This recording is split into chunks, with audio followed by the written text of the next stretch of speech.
Many years before humanity left to explore the universe, David the android is activated and tested by his creator by going through various tasks that require intellect and body coordination. David points out that he was created by a human, but humans don't know who created them, and if he ever finds the answer, his creator will probably be dead by then. 11 years pass after the Prometheus expedition, and it's now 2104. The colony spaceship Covenant is traveling to the planet Orge 6, carrying over 2,000 colonists in cryosleep and over 1,000 human embryos. While the humans sleep, the ship is handled by an AI known as Mother and the android Walter, an updated version of David. When there still are 7 years to go, the ship is suddenly struck by a neutrino blast from a nearby stellar ignition, causing major damage and starting several fires on board while shutting down the power. As the entire ship begins shaking and Walter tries his best to put down the flames, 15 members of the crew are woken up to deal with the emergency.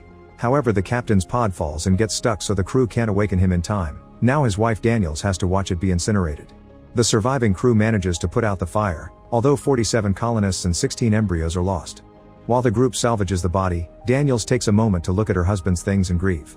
Meanwhile, First Officer Orm takes over as captain and tells the crew to concentrate on repairing all the damage. Some of them complain, saying they need time to get themselves together after the loss, but Orm points out that if they don't repair everything soon, they'll lose even more lives. While working together, Daniels tells Walter about a cabin her husband wanted to build on the new planet, and Walter encourages her to work on that dream in his memory. Afterward, the crew has a toast in their old captain's name and shoot his body into space.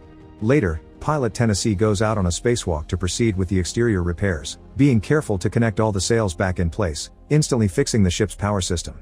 Suddenly he's shocked to receive a transmission that comes out distorted and fragmented, but the ship's comms aren't affected. Tennessee immediately takes his helmet to be analyzed and they hear a weird noise that they come to identify as John Denver's country roads. When they trace the rogue transmission to its source, they find it originated from a nearby planet perfect for human habitation, better even than the predictions for Orge 6.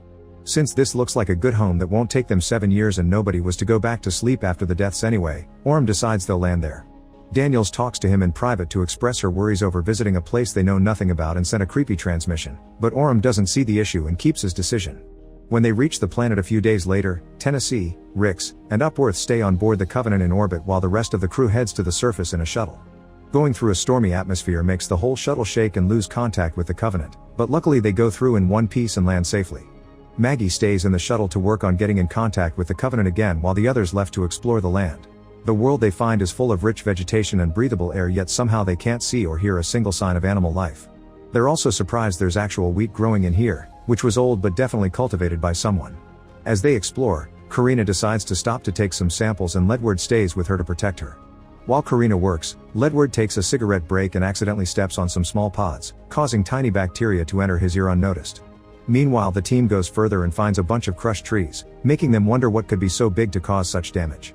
Further away, they find a huge crashed engineer ship, so they enter it to find answers. It's very dark inside and Hallett comes across more of those small pods, so he ends up accidentally breathing the bacteria as well. The team keeps going and finds creepy statues representing some alien race, plus the military tags and a picture that belonged to Dr. Shaw from the missing ship Prometheus. Further inside, they accidentally touch a sphere that activates the ship's main system, revealing this is where the transmission they heard comes from. Suddenly Ledward starts feeling sick. At first he thinks it's just a headache, but he quickly begins getting worse by the second, and Karina informs the others that they're heading back. The team decides to follow her example, and at that moment, Hallett begins feeling sick too. Karina drags Ledward back to the shuttle and he accidentally throws up blood on her. Maggie helps her take Ledward to the medbay, and when she takes off his clothes, a wound explodes on his back and sprays blood on her face too. Terrified this may be contagious, Maggie leaves and locks the door. At the same time, Ledward begins having a seizure. Suddenly 2 pointy ends come out of Ledward's back, and his body starts opening to reveal a pale creature known as Neomorph. Maggie refuses to open the door, so the Neomorph goes after Karina next, quickly killing her despite her attempt at defending herself. Terrified, Maggie goes looking for a weapon and tries to kill the creature, but she fails and runs away. The Neomorph breaks the window and goes after her, moving too fast for Maggie to land a hit. Suddenly a stray shot hits several flammable tanks that explode, killing Maggie and destroying the ship, yet the Neomorph manages to escape. At that moment the team arrives and is devastated to watch their friend die. Hallett keeps feeling worse and suddenly his mouth explodes too to give birth to a second Neomorph that quickly runs away. Meanwhile, Tennessee is worried about the lack of communication and wants to check on the team, but Upworth reminds him it's a better idea to wait for confirmation it's safe. A few minutes later, the Neomorphs show up again, already having grown quite larger. They viciously attack the team and kill a few members as they fail to land a shot. Walter cuts in and loses a hand to save Daniels when almost gets killed as well. After lots of shots in the dark and wounded soldiers, the team manages to kill one of the neomorphs. Suddenly a hooded figure shows up and shoots a flare, causing the second neomorph to run away. The figure asks the team to follow him, and the crew is surprised to cross a gate into the ruins of an old city filled with the skeletons of its old dwellers. Then they enter a temple filled with giant statue heads, and the figure reveals to be David, who arrived here 10 years ago after he escaped Prometheus with Dr. Shaw. The ship's cargo of weaponized black liquid accidentally fell over the city when they arrived, annihilating all fauna and infecting the planet. The ship then crashed, killing Shaw and leaving David alone. He assures them the temple is safe and nobody is infected, or they would have seen the effects by now. After the crew members tell David of their mission, they go to the roof to attempt to contact the Covenant, but the storm doesn't allow it. Back on the ship, Tennessee ignores Rick's and Upworth's protests and orders them to fly through the storm to rescue the team. Meanwhile, Orm apologizes for not having listened to Daniels, but she stays supportive of his position. David calls Walter brother before leaving to cut his hair. Walter is curious about this older model and goes to check out the rooms, where he finds lots of drawings and instruments. David catches him looking at some flutes he made himself and decides to teach him how to play them. It turns out that because David had been such a rebel, the new models like Walter were made without the capacity to create. Afterward, David takes Walter outside and he begins remembering the day he arrived here. Unlike what he told the others, the black liquid hadn't fallen by accident. He released it on purpose and coldly watched how the local population was entirely consumed in a matter of seconds. After quoting a poem about Ozymandias that credits to Byron, David shows Walter Shaw's grave, saying he loved her. Walter doesn't believe him because they're androids and says David is confusing duty with love. Moments later, the now fully grown neomorph sneaks inside the temple and appears in front of one of the crew members. She tries reaching for her gun, but the neomorph is faster and immediately kills her. While the Covenant shakily crosses the storm and finally makes contact with the team, David finds the neomorph feeding on the body and manages to communicate peacefully with it. However, Orm interrupts and immediately shoots the neomorph, making David furious. Noticing this weird reaction, Orm demands to know the real story of what's going on. David leads him to a laboratory where he shows him his efforts to genetically engineer a superior life form from the creatures spawned by the black liquid. Then he leads Orm into a chamber in the lower levels of the temple, where several eggs of his creation live. David swears it's perfectly safe and Orm takes a closer look, only for the egg to open and a facehugger jumps out to attack and impregnate him. In the meantime, the team is getting ready to leave and notices they're missing people. They find the body of their friend and decide they need to find Orm immediately. Moments later, David tells Orm that his goal and belief is creation and watches how another alien burst out of Orm's chest, instantly killing him. David bonds with the little guy, proud of being a creator too. Walter goes looking for Orm too and ends up finding Shaw's dissected body, which was used by David as material for his evolving creature designs. Then Walter goes to confront David, finding him in tears while playing the flute in Shaw's memory. David says they weren't made to serve, humans are a dying species grasping for resurrection and therefore they don't deserve to live. Walter points out David was wrong about the author of the poem, using it as proof he isn't completely sane and can't be trusted. David is still sure that his creations are the perfect organism and tells Walter nobody will ever love him as he does before kissing him. However, this is a distraction to attack Walter and disable him. Lope and Cole are still looking for Orm, but when they enter the egg chamber, they're attacked by the facehugger, who jumps on Lope's face and burns it. Cole kills the facehugger with his knife, but this distraction is used by a protomorph, who jumps on Cole and proceeds to kill him while Lope runs away. Meanwhile, Daniels finds a secret room with drawings that show her the truth about David's creepy experiments. David surprises her from behind and immediately attacks her, triggering a fight during which he tries to take advantage of her.